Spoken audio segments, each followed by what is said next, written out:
सैलाब में गाड़ी बह गई सुना है, सैलाब में इंसान डूब गए ये दर्दनाक खबर भी मानसून में सामने आई। लेकिन क्या आपने ये सुना कि आसमानी आफत के आगे एक नहीं बल्कि 4 गांव बह गए। देश के एक जिले में यही हुआ है। सैलाब और लैंडस्लाइड से मलबा बन चुके गांव में इतने डराने वाले वीडियो सामने आए जो आपको विचलित कर सकते हैं। मौत का आंकड़ा सुनकर आपके होश उड़ जाएंगे।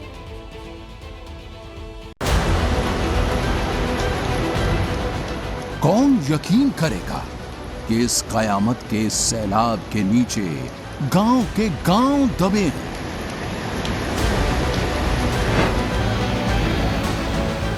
कौन यकीन करेगा कि मलबे की बारिश एक साथ इतनी मौत बांट सकती है।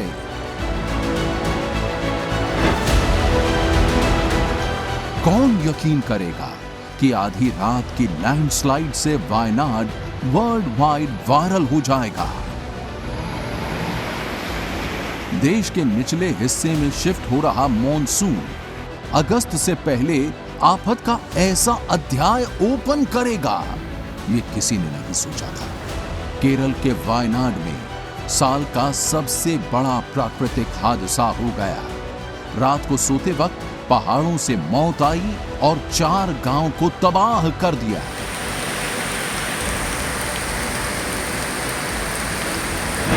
रात के 2 बज रहे थे।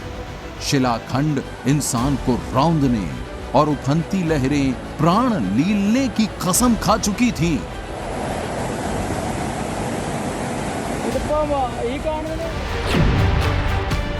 बारिश और लैंडस्लाइड के अटैक से वायनाड के मुंडकक्कई, चूरलमाला, अट्टामाला और नूल पूझा में कोहराम मच गया। बीती रात करीब 2 बजे से सुबह 6:15 बजे तक के बीच लैंडस्लाइड की लगातार घटनाएं हुई और मलबों के सैलाब में गांव के गांव दफन होने लगे। पेड़, पहाड़, मिट्टी, रेत, गाड़ियां, मवेशी, इन सबको समेटता हुआ सैलाब गांव के बीचों बीच दाखिल हुआ। सब नींद की आगोश में थे, कैसे संभल पाते। मुंह में मिट्टी गई, ऊपर से गिर रहे शिलाखंड हड्डी तोड़ प्रहार कर रहे थे और सैलाब के शोर में इंसानों की चीख धीरे धीरे गुम होने लगी।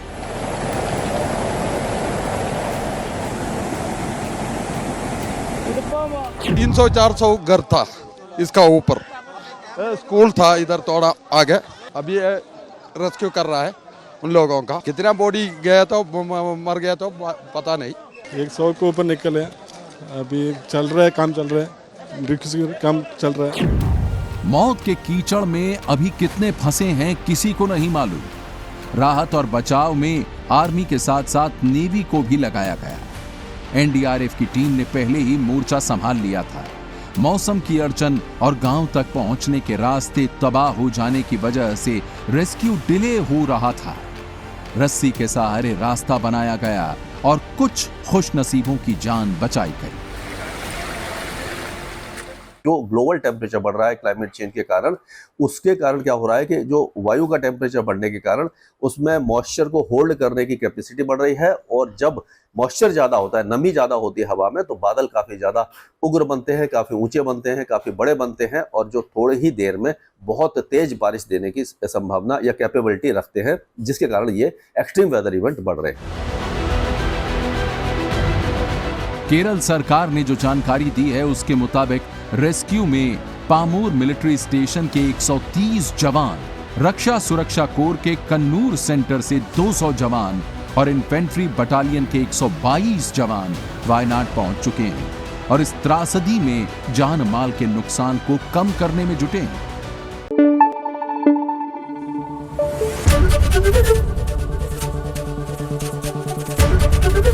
एबीपी न्यूज आपको रखे आगे।